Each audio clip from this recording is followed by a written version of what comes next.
Alors après avoir accompagné en visite dans les entreprises des collégiens et des lycéens, eh bien je vous propose maintenant de faire l'inverse. Nous allons pousser la porte du lycée et entrer en classe à la rencontre des étudiants qui sont en train de préparer un bac S sciences de l'ingénieur ou d'autres qui préparent un bac technologique sciences de l'industrie et du développement durable. Ça se passe au lycée de Bois d'Olive et vous allez le voir, ces élèves dans leur laboratoire inventent des solutions innovantes pour des problématiques d'aujourd'hui.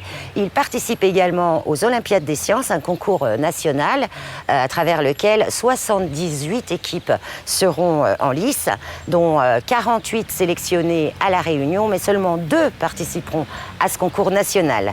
On pousse les portes du lycée comme je vous l'ai promis et on voit comment ils se préparent à ce grand concours. Au lycée polyvalent de Bois d'Olive, séjour de travaux pratiques en laboratoire pour les élèves de terminale S en sciences de l'ingénieur et pour les bacs pro en sciences et technologies de l'industrie et du développement durable. Alors on a choisi de travailler sur un robot modulaire qui nettoierait les gouttières et les gaines d'aération. Donc là on a par exemple une maquette. En fait on a choisi les Lego pour la simplicité d'utilisation, mais on a rencontré un problème assez vite, c'est que on a des contraintes physiques. Donc par exemple pour entrer dans une gouttière il faut pouvoir respecter des dimensions qu'on ne peut pas changer. Et donc avec ces Lego là on ne peut pas faire un seul robot pour les 2 fonctions, c'est-à-dire nettoyer les gouttières ou les gaines. Donc là on est en projet de reconstruire un deuxième robot pour la fonction gouttière et aussi de modéliser le robot final qui serait donc modulaire. Donc on aurait une base avec 2 modules, un module pour la gouttière et un module pour les gaines de ventilation. À ce moment-là, ça va commander à ce boîtier qui commande l'électroaimant. Un peu plus loin, un autre groupe travaille sur un prototype de casque de vélo intelligent.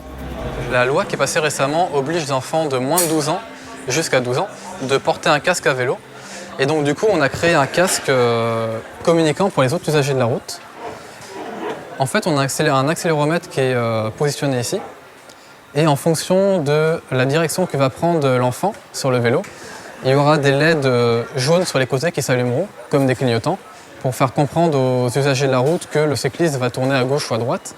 Donc c'est un casque qui va mettre en évidence les comportements de l'usager et qui va donc rendre la sécurité des cyclistes beaucoup plus importante dans la vie de tous les jours, grâce à un casque, des LED et des capteurs. Le travail se fait en équipe de 2 à 5 élèves. Chacun apporte sa pierre et ses compétences au projet. En fait, on est sur une pièce qui, une fois sur le vélo, va peut-être créer un blocage au niveau des pédales. Donc voilà, on trouve des nouvelles possibilités pour ensuite replier la pièce pour enlever les blocages. Moi, j'ai aidé pour comment bloquer la roue. Donc j'ai réfléchi au sujet de la tige, de l'électroaimant. Moi, je me suis plus penché vers le manuel, la soudure, le fait de raccorder les câbles et tout avec le fer à étain.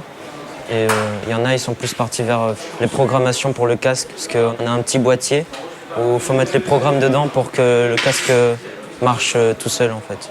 Pour certains, le projet est même une commande réalisée dans le cadre d'un partenariat avec une entreprise ou une institution locale. C'est le cas pour ce groupe qui étudie les capacités d'un dispositif anti-requin.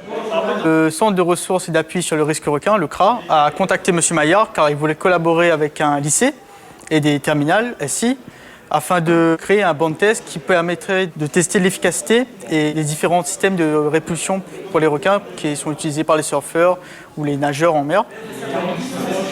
Nous, on travaille sur un banc de test pour les EPI.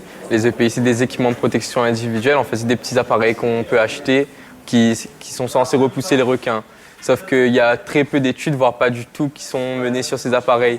Du coup, nous, notre but, c'est de tester les appareils et de voir s'ils fonctionnent vraiment. On va placer le dispositif et une électrode à 1 mètre de distance. Et après, on va placer des capteurs pour mesurer le champ électromagnétique ou électrique. Au départ, donc, ils vont mettre en place un cahier des charges, ils vont faire des simulations, ils vont faire pas mal de choses sur ordinateur au niveau modèle, modèle numérique. C'est de la recherche. On essaie de trouver des solutions. Tous les élèves mettent des idées en commun et on essaie de trouver la meilleure solution pour répondre aux besoins. Encadrés par 2 professeurs, les lycéens auront planché 72 heures dispatchées dans l'année pour faire aboutir ces projets qu'ils devront soutenir au baccalauréat. Mais il se prépare aussi à les présenter aux Olympiades des sciences de l'ingénieur, un concours créé par l'Union des professeurs des sciences et techniques industrielles, avec un objectif, développer le goût des sciences, de l'innovation et de l'initiative chez les jeunes scientifiques. C'est une manifestation nationale qui permet en fait de mettre en compétition des établissements scolaires sur des productions réalisées dans le cadre de leur formation scientifique et technologique. Il y aura cette année donc 60 académies qui seront représentées à la finale et 2 établissements qui seront représentés sur l'académie. On a de belles performances. Il y a 2 ans, le lycée Lagourgue a eu le prix de la mobilité au niveau national. Le projet consistait en fait à un fauteuil pour personnes à mobilité réduite qui se déplaçait uniquement grâce au déplacement de la tête et au mouvement des yeux. Voilà, donc il a eu le prix de la mobilité. On a eu des projets qui ont été moins bien classés, mais qui sont quand même rentrés dans les 10 premiers, voire les 20 premiers, ce qui est une belle performance pour nos élèves. Cette année encore, c'est une équipe du lycée Pierre Lagourgue du Tampon qui a gagné la finale académique au musée Stella avec un robot de sécurité autonome pour grande surface et industrie. Ce qui nous intéresse, c'est un ensemble, quelle innovation, en quoi le projet est maîtrisé par les élèves, puisque nous sommes sur des jeunes ingénieurs, enfin des futurs ingénieurs qu'on essaie de former, en quoi ils ont compris les principes de physique, de calcul, pour justifier les choix qu'ils ont effectués. Ce n'est pas du bricolage, on a un modèle mathématique, physique, et on essaie de répondre à des contraintes. Et puis également en quoi ils ont des qualités dans la communication pour présenter tout ça, pour mettre en évidence que ce qu'ils ont fait, ils sont capables d'en parler, de le justifier devant un jury. Le premier prix de ces Olympiades des sciences de l'ingénieur est décerné au lycée Pierre Lagourgue. On est très content d'avoir gagné parce que c'est un projet qui nous a pris du temps à chacun, du temps personnel pour réaliser ce projet. Donc on est satisfait. Ceux qui viennent d'avoir ce premier prix feront au minimum un tour de l'île en hélicoptère.